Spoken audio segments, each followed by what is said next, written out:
ओम जय साईनाथ, जय साईनाथ। आदि न अंत तुम्हारा, तुम्हें श्रद्धा नमन हमारा। ओम जय साईनाथ, जय साईनाथ। आदि न नमस्कार, मैं मीनाक्षी श्रीवास्तव एक बार फिर से आप लोगों के सामने उपस्थित हुई हूँ साई अनुभूति लेके। आप सभी लोगों का हार्दिक हार्दिक अभिनंदन है। दोस्तों, ये जो अनुभव है ना, ये कैसा अनुभव है कि जब ये मुझे हुआ था या जिस पल पे हो रहा था, मुझे तो एहसास भी नहीं था कि बाबा मुझे दर्शन दे रहे हैं। और जब मुझे ये एहसास हुआ, तब तक वो चमत्कार लुप्त हो चुका था। एक दिन की बात है, मैं शाम को पूजा करने लगी। जब मैं पूजा कर रही थी तो मैंने देखा कि मेरी साईं बाबा की जो मूर्ति है, जो मैं सबसे पहले यहाँ नजफगढ़ के साईं मंदिर से लाई थी, और जब लाई थी तब बाबा से ये कह के लेकर आई थी कि बाबा मेरे साथ चलो, मेरे घर चलो। और दोस्तों, वो पल, वो अनुभव मैं आपको कैसे समझाऊं कि मतलब वो कैसे हुआ। मैंने बाबा की पूजा स्टार्ट करी, दिया जलाया, धूप बत्ती जलाई, और मुझे उस मूर्ति को देख के एहसास हुआ, यार ये मूर्ति कैसी लेकर आ गई, इसकी तो गर्दन टेढ़ी है। दोस्तों, आप यकीन मानोगे, जिस पल आरती करके मैं, या आरती करते करते जब मैं उस छवि को देख रही थी, मूर्ति को देख रही थी, तो उसकी गर्दन यूं करके, मतलब बिल्कुल स्ट्रेच हो रखी थी, यूं करके। आरती करी मैंने, और मैंने अपनी बेटी को बुलाया और मैंने कहा, जानवी इधर आओ, जरा देखो, ये जो मैं देख रही हूँ, इस मूर्ति की जो गर्दन है वो टेढ़ी है, वो इस तरफ झुक रही है और बहुत स्ट्रेच हो रहा है। तो मेरी गुड़िया ने भी देखा, और मेरी गुड़िया भी कह रही, हाँ मम्मी, इस मूर्ति की गर्दन ना टेढ़ी है और ये ऐसे हो रही है, बहुत ज़्यादा स्ट्रेच हो रही है। मुझे लगा कि मैंने मूर्ति खरीदते वक्त ध्यान ही नहीं दिया, और इसलिए मेरे पास ऐसी मूर्ति आ गई। और बस उस पल मैंने मूर्ति को देखा, हाथ जोड़े, बस अपने मन में एक शंका सी ली, यार खरीदते वक्त मैंने देखा भी नहीं कि मतलब मैं कैसी मूर्ति लेकर आ गई हूँ, और इतनी गर्दन इसकी टेढ़ी थी और मेरा ध्यान ही नहीं गया।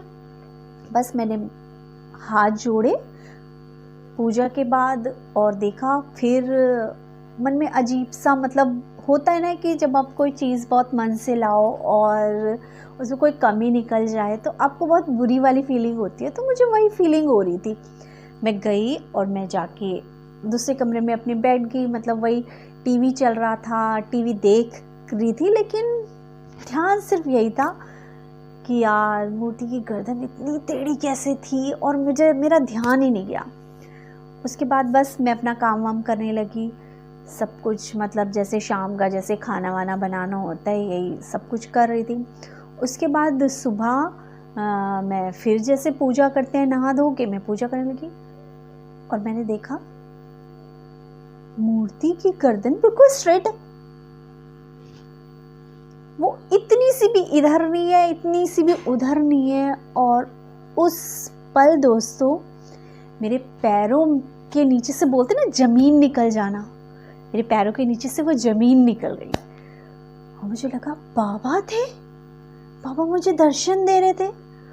और मुझे समझ ही नहीं आया, मैंने अपने आप को उस पल पे इतना ब्लेम किया, इतना ब्लेम किया कि बाबा मेरे पास आए थे, बाबा थे, बाबा बैठे थे, लेकिन मैं मूर्ख पहचान ही ना सकी कि बाबा साक्षात इस मूर्ति में बैठे हैं, बाबा हैं। मैंने अपनी बेटी को फिर बुलाया, जब वो जगी, कि गुड़िया देख फटाफट।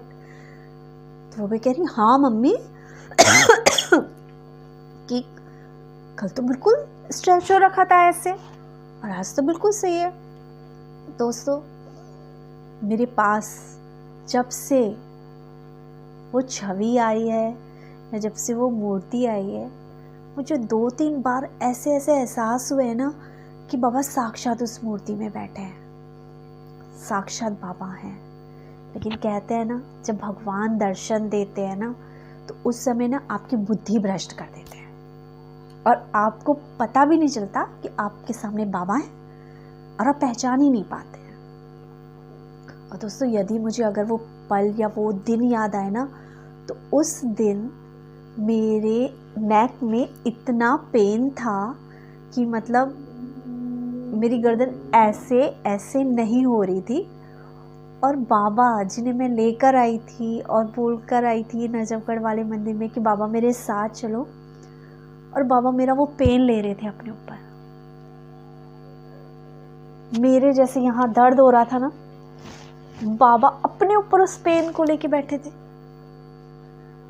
और मैं मूर्ख अपने बाबा के उस दर्द को समझ ही ना पाई।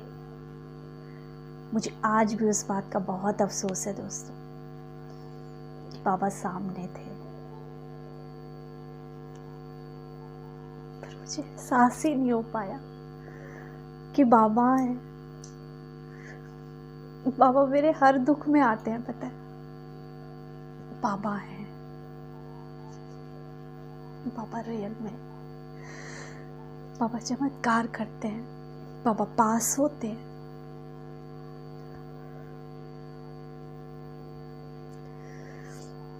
बाबा के ऐसे ऐसे चमत्कार हुए हैं ना, कभी कभी तो मुझे ऐसा लगता है कि बाबा, अगर आप मुझ जैसी पापी को अपने चमत्कार सुना सकते हैं तो बाबा आप किसी के साथ भी कुछ कर सकते हैं। क्योंकि मुझे पता है इस दुनिया में बाबा के ऐसे ऐसे भक्त हैं जो सुबह उठते हैं, काकड़ आरती करते हैं, दोपहर की आरती करते हैं, शाम की आरती करते हैं, रात की आरती करते हैं। पर मैं तो इतना सब कुछ कर ही नहीं पाती, पर फिर भी बाबा आते हैं। इसीलिए कहती है दोस्तों, बाबा को सिर्फ और सिर्फ आपके सच्चे मन का एक हाथ जोड़ के नमस्कार चाहिए होता है। जिस दिन आपके मन में वो सच्चाई आ जाती है, जिस पल आप बाबा को सच्चे मन से याद कर लेते हैं ना, बाबा आपके पास होते हैं, बाबा आपके साथ होते हैं। इसी के साथ मैं अपना ये साई अनुभव समाप्त करती हूँ और प्रार्थना करती हूँ, बाबा इस दुनिया में जो जो दुखी है, जिनको आपकी मदद की ज़रूरत है, पहुँचिए, उनके पास पहुँचिए। और आप लोगों से अनुरोध करती हूँ, बुलाइए तो सही बाबा को उस सच्चे मन से। देखना, इसी बात पे मुझे एक छोटा सा गाना याद आ रहा है। जब कोई नहीं आता मेरे साईं आते हैं, मेरे दुख के दिनों में वो बड़े काम आते हैं, मेरे दुख के दिनों में वो मेरे साथ आते हैं। जब कोई नहीं आता मेरे साईं आते हैं। ओम साई राम दोस्तों। इसी के साथ यदि आप लोगों को मेरा ये अनुभव अच्छा लगा हो और एक पल को भी यह एहसास हुआ हो कि बाबा हैं, बाबा आते हैं, तो मेरे चैनल को लाइक कीजिए, शेयर कीजिए, सब्सक्राइब कीजिए और ज़्यादा से ज़्यादा डिवोटीज क्रिएट कीजिए और ज़्यादा से ज़्यादा लोगों में शेयर करके ये बताइए, इस कलयुग में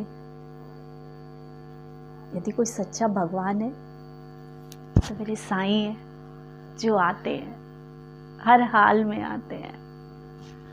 ओम साई राम दोस्तों।